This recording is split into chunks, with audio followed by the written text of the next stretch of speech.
Bem-aventurados humildes de espíritos, porque deles é o reino dos céus. Muito bom dia! Com essas palavras da Palavra de Deus, nós começamos mais um dia.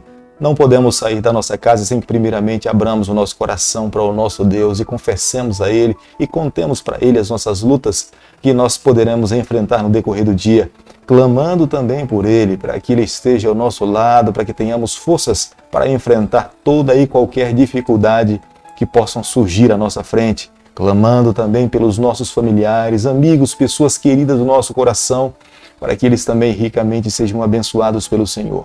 Quero deixar com você também uma parte da Bíblia, do livro de Salmo, capítulo 117, o verso 2, onde a Bíblia diz o seguinte: porque muito grande é a sua misericórdia para conosco, e a fidelidade do Senhor subsiste para sempre. Aleluia. Salmo 117, o verso 2.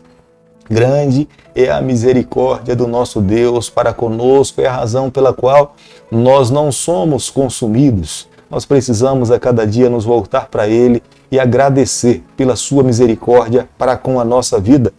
A sua fidelidade subsiste por todo sempre, por toda a eternidade. Louvamos o nome, agradecemos o nome, a bondade, a fidelidade, a misericórdia, a graça de Deus que é abundante sobre cada um de nós. Portanto, vivamos uma vida feliz ao lado dele, agradando, amando, respeitando, sendo obediente e, consequentemente, um dia teremos a alegria de conhecê-lo pessoalmente e viver com ele para todo sempre.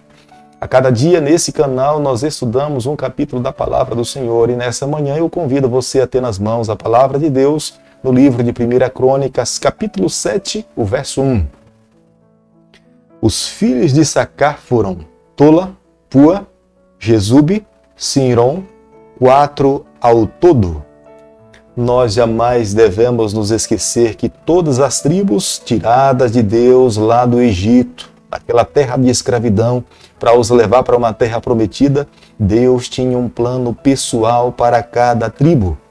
Deus queria que o seu povo pudesse se expandir e se fortalecer cada vez mais. Os planos de Deus para cada tribo era que, pessoalmente, eles tivessem uma função específica dentro da terra, com o intuito de enaltecer, ser missionário, proclamar, anunciar as boas novas de salvação. Embora nós sabemos, nem todas as tribos aceitaram os planos do Senhor, resolveram viver a sua própria sorte. Algumas tribos Deus concedeu a habilidade da guerra. Eles eram homens fortes, soldados, lutadores, defendiam o seu povo. Deveriam ir à frente e também deveriam proteger a retaguarda, protegendo as crianças, os idosos, aqueles que eram mais fracos, mas era uma habilidade dada por Deus para amparar o seu povo. Mesmo aqueles que morreram na guerra, Deus não se esqueceu de nenhuma pessoa. As mulheres que estavam envolvidas nessas batalhas ou que estavam em casa, da mesma forma, o Senhor não se esquecia de nenhum nome. Individualmente no seu livro, na sua genealogia, ele inseria o nome de todas as pessoas. Benjamim, o significado do seu nome significa filho da mão direita. Nós sabemos que Benjamim e José eram filhos de Raquel com Jacó. Eram filhos queridos e especiais desse casal. Após a morte de Raquel, Jacó passou a amá-los de uma forma muito maior do que antes, porque era a maneira pela qual ele conseguia se lembrar da sua amada esposa. Nós não podemos nos esquecer que o primeiro rei de Israel advém da tribo de Benjamim. Saul era da tribo de Benjamim. 1 Crônicas, capítulo 7, o verso 11, a Bíblia diz o seguinte: todos esses filhos de Jadiel foram chefe das suas famílias, homens valentes, 17.200 capazes de sair à guerra. Deus não tinha se esquecido de nenhuma tribo.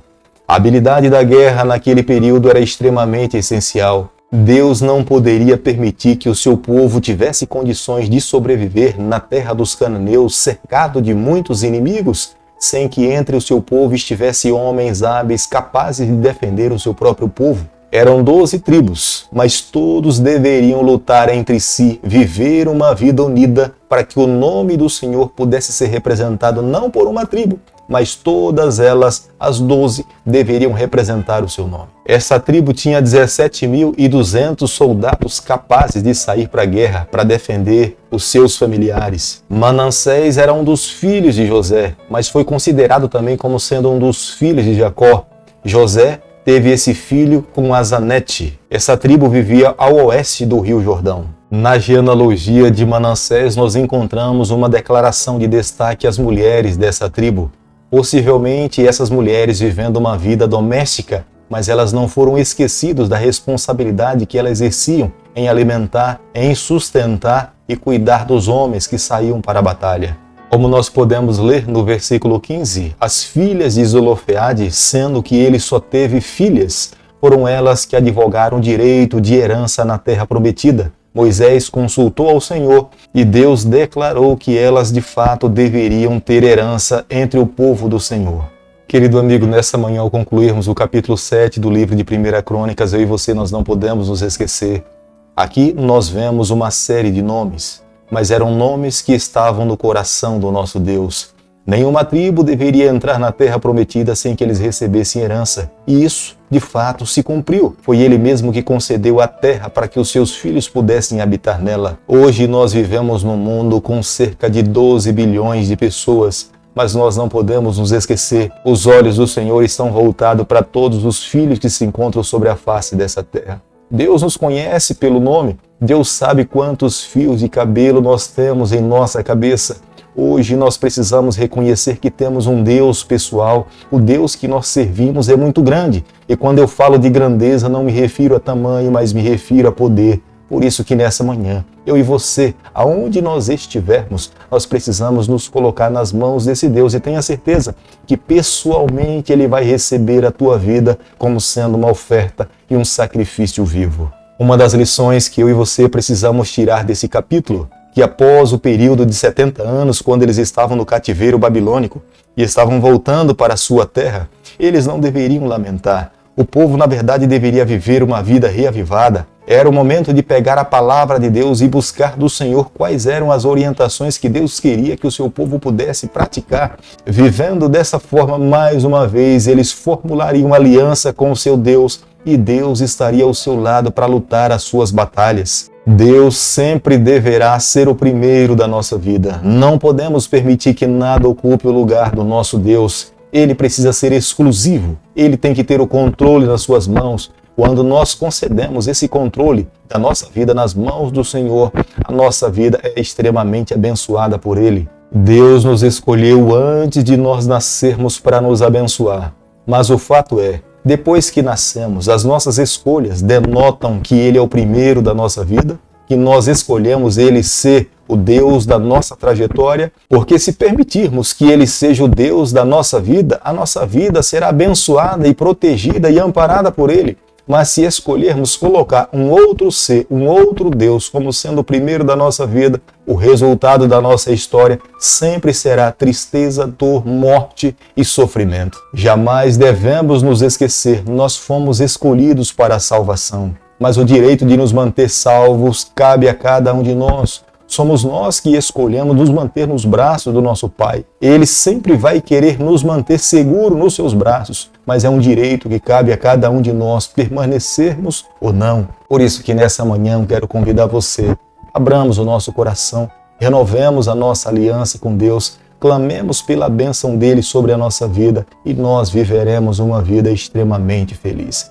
Querido Pai, a tuas mãos nessa manhã nós nos colocamos, confessamos as nossas falhas, queremos ser do Senhor por toda a eternidade. Fica conosco no dia de hoje, nós oramos, nós pedimos e o fazemos em nome de Jesus. Que o Senhor te abençoe e te guarde, que Ele faça resplandecer o teu rosto sobre você, que Ele tenha misericórdia de você, que sobre você nessa manhã Ele levante o seu rosto e conceda a sua paz em nome de Jesus.